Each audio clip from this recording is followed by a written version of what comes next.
Student welcome back to my channel Samrat के student. मेरा नाम आकाश। मेरे प्यारे बच्चे, आज की वीडियो सबसे ज्यादा इंपॉर्टेंट है। आज की वीडियो बताने वाला हूं आप लोगों को बिना पढ़े कॉपी कैसे लिखे। हाँ जी दोस्तों, आप बिल्कुल 100% मेरे प्यारे बच्चों ला सकते हो। बोर्ड एग्जाम में बिना पढ़े कॉपी आप लिख सकते हो। मेरी गारंटी, पूरा अनुभव शेयर करने वाला हूं, ठीक है। और बिना पढ़े 95% कैसे लाएं, क्या अप्रोच होनी चाहिए, सब कुछ बताने वाला हूं। अगर आप क्लास 10th में है, 12th में है, तो दोनों के लिए वीडियो बहुत ज्यादा इंपॉर्टेंट है। वीडियो को लाइक कर देना एक प्यारा सा, क्योंकि इतना अप्रोच बढ़िया आप लोगों को कोई पूरे यूट्यूब पे नहीं बताएगा। मेरी गारंटी है, पूरे यूट्यूब पे कहीं भी ढूंढ लेना, अगर इससे बेहतर कोई ट्रिक बता देगा तो मुझसे कमेंट कर देना, ठीक है। इतना बेस्ट अप्रोच बताने वाला हूं कि बिना पढ़े कॉपी कैसे लिखोगे, पूरा अनुभव बताने वाला हूं। अगर आपको कुछ नहीं आता है फिर भी आप कॉपी लिखकर 90-95% कैसे लाओगे, मेरी गारंटी है। मैं अपना अनुभव पूरा शेयर करने वाला हूं आज की इस वीडियो में, ठीक है। आप कॉपी में क्या लिखेंगे कि एग्जामिनर को मालूम भी नहीं चलेगा कि यह सही लिखा है या गलत लिखा है। बहुत सारी तरीका होता है जो आप लोगों को मालूम नहीं है, और बहुत सारे बच्चे हर साल इस तरीके से पास भी होते हैं, ठीक है। तो मैं वही अनुभव आप लोगों को शेयर करना चाहता हूं, और आप कैसे लिखना चाहिए, ठीक है। आपको एग्जाम में कैसे लिखना चाहिए कि पूरा इंप्रेशन, जैसे हर एक छात्र से आपकी कॉपी देखने में अलग दिखेगी और आपको नंबर पूरा का पूरा मिलेगा। पूरी जानकारी इस वीडियो में आप लोगों को बताने वाला हूं, तो वीडियो को पूरा देखना, ठीक है। थोड़ा सा भी मिस स्पेंड मत करना, ठीक है। 95% मार्क्स आप लोगों का पक्का आएगा, 100%। इतना मैं दावे के साथ क्यों कह रहा हूं, क्योंकि मैं उस तरीके से आप लोगों को बताने वाला हूं, ठीक है। लेकिन लाइक चाहिए मुझे, क्योंकि मैं इतना ज्यादा आप लोगों के लिए मोस्ट इंपोर्टेंट वीडियो बना दिया कि लाइक तो मुझे चाहिए। अब कैसे लाना है बिना पढ़ के 95%, कोई मामूली बात नहीं है कि 95% बिना पढ़े कोई छात्र कैसे ला सकता है भाई, ये भी तो सवाल है। लेकिन आज की वीडियो में कमाल की चीजें मैं आप लोगों को बताने वाला हूं, कमाल की, आप खुश हो जाओगे, ठीक है। बस वीडियो पूरा लास्ट तक देखो तो सही, ठीक है। देखो, सबसे पहले आप लोगों को करना क्या मेरे प्यारे बच्चों, एक एक पॉइंट को आप लोग नोट करते जाना। सबसे पहले आप लोगों को मैं बताऊं कि सबसे पहले देखो, कुछ चीजें नॉर्मल चीजें हैं जो उसको ध्यान में रखना है, और कुछ चीजें जो कि मैं बेस्ट आप लोगों को बताने वाला हूं। बस बस आप सब्र करते रहिए। देखो, रूल नंबर पहला क्या है, सबसे पहले सुनो। सबसे पहले क्या है कि सबसे पहले आप एग्जाम में काला और नीला पेन लेकर जाएं। देखो, आप कहोगे कि ये तो सब बताते हैं कि काला और नीला पेन लेकर जाइए, आपने क्या नया बता दिया।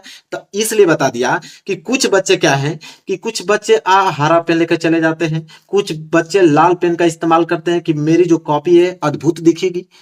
लेकिन क्या है कि एक तो आप पढ़े नहीं हैं, इसके बाद कॉपी लिखने जा रहे हैं, उसी में आपने हरा लाल पेन का यूज कर दिया, तो ऐसे ही नंबर आप लोगों को कट जाएगा, तो पास कहां से होगे। इसलिए बता रहा हूं कि सबसे पहले आप लोगों को सिर्फ काला और नीला पेन ही लेकर जाना है एग्जाम में। पहली बात जो कह रहा हूं उसको मानो तुम, ठीक है। इसके बाद आपको पहले, सबसे पहले देखो, आपको क्या होगा कि आपको सबसे पहले ऑब्जेक्टिव प्रश्न और एक निश्चित समय दिया जाएगा। सबसे पहले आपको ऑब्जेक्टिव क्वेश्चन दिए जाएंगे और 1 घंटे के आपको समय दिया जाता है उसको हल करने के लिए। कितने घंटे का? 1 घंटे का। आप सोचोगे कि ये तो सब लोग बताते हैं कि ऑब्जेक्टिव क्वेश्चन आएगा और एक निश्चित समय दिया जाएगा, तो उसमें मेरा क्या फायदा है। अगर हम लोग को प्रश्न नहीं आ रहा है ऑब्जेक्टिव, तो हम लोग कैसे उसको सही करेंगे, कैसे नंबर मिलेगा। अब देखो, मैं आपको ट्रिक बताता हूं, कितना शानदार ट्रिक है। ट्रिक ये है मेरे प्यारे बच्चों, अगर सबसे पहले आप ऑब्जेक्टिव को देखो, तो ऐसा तो है ना कि आपको कुछ भी ऑब्जेक्टिव नहीं आएगा। अरे 5-7 ऑब्जेक्टिव आएगा, चलो मान लेते वो भी नहीं आया। 5-7 तो आना ही चाहिए, पढ़ रहे हो, बोर्ड एग्जाम नजदीक आएगा तो कुछ ना कुछ तो पढ़ोगे। 5-7 नंबर वो भी नहीं आया है, फिर कैसे पास हो गए ऑब्जेक्टिव क्वेश्चन में, तो पास कैसे हो गए। सबसे ज्यादा, मैं पूरा अनुभव बता रहा हूं आप लोगों को, सबसे ज्यादा आप लोगों का एक बी वाला ऑप्शन और एक सी वाला ऑप्शन सबसे ज्यादा आप लोगों का फंसता है, सबसे ज्यादा। तो इसलिए आप लोगों को जब ऑब्जेक्टिव क्वेश्चन कर रहे हो, तो जो आ रहा है तो पहले तो उसको रंग लो, जो नहीं आ रहा है तो उसमें किसी को बी रंगो, किसी को सी रंगो। 100%, 85% गारंटी है मेरा कि अधिकतर आप लोगों का सही होगा, क्योंकि इस प्रकार अरेंजिंग करके बनता ही है। मैंने बहुत सारा अनुभव किया है, तब बता रहा हूं आप लोगों को, इस प्रकार बनता ही है।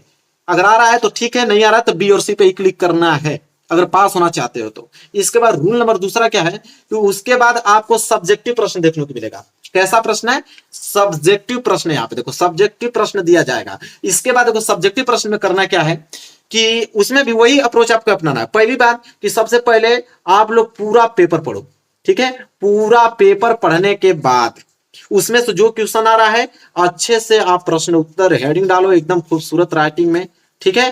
प्रश्न उत्तर हेडिंग डालने के बाद जो प्रश्न आ रहा है, 2 ही 3 प्रश्न आ रहा है, उसको आप पहले करो।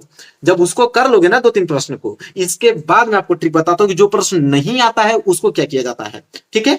तो उसको क्या करना है मेरे प्यारे बच्चों, सबसे पहले देखो, जो प्रश्न आ रहा है उसमें भी तरीका आपको बता रहा हूं कि सबसे पहले आप फर्स्ट पेज में आप काट पीट नहीं लिखेंगे। मतलब काट पीट करना ही, देखो first impression is last impression. भले ये तुम टॉपर हो, अगर कोई टॉपर व्यक्ति है उसको बहुत टैलेंटेड है, अगर आगे का 2-3 पेज अगर वो गलत कर दिया इस तरह काट पीट, दुनिया की कोई ताकत नहीं है कि उसको वो टॉपर बना सके। अगर 2-3 पेज आगे का अगर काट पीट कर दिया, पूरा इंप्रेशन डाउन हो जाएगा और उसको नंबर समझ लो 90 में कितना नंबर, 75 नंबर 60 नंबर उसको बस मिलेगा। ठीक है, अगर आप लोग पेज को काट पीट नहीं करते हो, देखो एक चीज और बता रहा हूं, एक जो एग्जामिनर होता है मेरे प्यारे बच्चों, लाखों कापियां सब चेक करते हैं और इतना फास्ट करते हैं ना कि वो सब पहले आगे की कॉपी देखकर आपको डिसाइड करते हैं कि हाँ कितना नंबर ये ला सकता है, कितना नंबर नहीं ला सकता है। अगर आपने आगे ही 3-4 पेज आपने बहुत अच्छे से लिखा है तो उसी पे वो आगे आप लोगों के पास इस तरह चेक करता जाएगा और नंबर देता जाएगा। तो वही first impression is last impression है, यही काम करना है। सबसे पहले कि जो आपको प्रश्न आ रहा है वही करो। आपको राइटिंग जितना अच्छा हो सके उतना अच्छा लिखना है, क्योंकि इंप्रेशन बनाना है आपको 2-3 पेज में। अगर वो इंप्रेशन बना दिए तो समझ लो कि बल्ले बल्ले, आगे की कॉपी भले तुम गलत लिखो वो पक्का चेक होगी 100%, कोई दुनिया की ताकत नहीं रोक सकता उसको, लिखित बता रहा हूं। तो ये काम करना है। इसके बाद तीसरा जो है कि जब आपको प्रश्न कॉपी मिलेगा, जो प्रश्न कॉपी मिलता है, उस समय आप प्रश्न को सही सही जरूर पढ़े, क्योंकि सही सही पढ़ोगे तो आगे वही प्रश्न करोगे और उसमें सही पढ़ोगे तभी तो सही आंसर दे पाओगे। तो सही सही पढ़ना बहुत जरूरी है। पूरा प्रश्न पत्र ही पढ़ डालो, फिर उसमें ट्रिक लगा दो कि कौन कौन सा प्रश्न हमको आ रहा है, उसको आप पहले करो और फिर जो प्रश्न नहीं आ रहा है उसके लिए तो रामबाण बताने वाला हूँ लास्ट में, कि जो प्रश्न नहीं आ रहा उसका आंसर कैसे लिखोगे, नंबर कैसे ले जाओगे वो बताने वाला हूँ। इसके बाद देखो, कॉपी लिखते समय आप उसमें गलत शब्द, गाना, गाली, कसम, ये सब नहीं लिखना, नहीं तो 1 नंबर हटाओ फेल हो जाओगे। सब कुछ अगर ये इंक्लूड कर दिए, तुम कसम लिखने लगे, गाना लिखने लगे, गाली लिखने लगे तो 1 नंबर नहीं मिलेगा। गलत लिखो बट ये सब मत लिखो। और गलत लिखने का भी तरीका ना होता है, अभी मैं आपको बताऊंगा आगे कि गलत भी कैसे लिखा जाता है कि एग्जाम को पता नहीं चलेगा कि गलत लिखा है या सही लिखा है। तो सब कुछ मैं आपको बताने वाला हूं, बस वीडियो को आप लाइक कर दो। ठीक है, चलो। तो आपने नोटिस क्या किया कि कुछ भी लिखो, गाना, गलत शब्द, गाली, कसम, ये सब नहीं लिखना है आप लोगों को। इसके बाद अगर हम बात करें तो रूल नंबर 4 आ जाता है, और रूल नंबर 4 है कि सभी प्रश्नों का जवाब देना है, कोई भी प्रश्न छोड़ के आना नहीं है। बहुत ज्यादा इंपॉर्टेंट है ये चीजें, एक भी प्रश्न छोड़ना मत। अच्छा ये बताओ, कोई प्रश्न 5 नंबर का है उसको तुम छोड़ दिए, 1 नंबर भी मिलेगा? 1 नंबर कोई देगा जब तुम उस प्रश्न को ही नहीं किए हो। तो आप उस प्रश्न को करो ना यार, मैं बताता हूं कैसे करना। नहीं आ रहा है तो बिल्कुल नहीं, मैं आपको बताऊंगा कि किस तरह उस प्रश्न करोगे, 1 नंबर आप लोगों को मिलेगा। मैं आगे अभी बता रहा हूं आप लोगों को, लेकिन बस इतना ठान लो कि कोई प्रश्न छोड़ना नहीं है। उसको कैसे भरना है, कैसे करना है, वो तो मैं हूं, खुद हूं, मैं आपको खुद बताऊंगा कैसे भरना है। बस आप सब्र थोड़ा बस बनाइए। इतना देर तक आ गए, बस कुछ मिनट की बात है, इसके बाद मैं अपना पोल खोलता हूँ। इसके बाद देखो मेरे प्यारे बच्चों, अगला पॉइंट है, देखो अगला पॉइंट वही इंक्लूड हो गया ना कि अगर आपको आता है तो पूरा लिखें और नहीं आता होता आधा भी जरूर लिखें।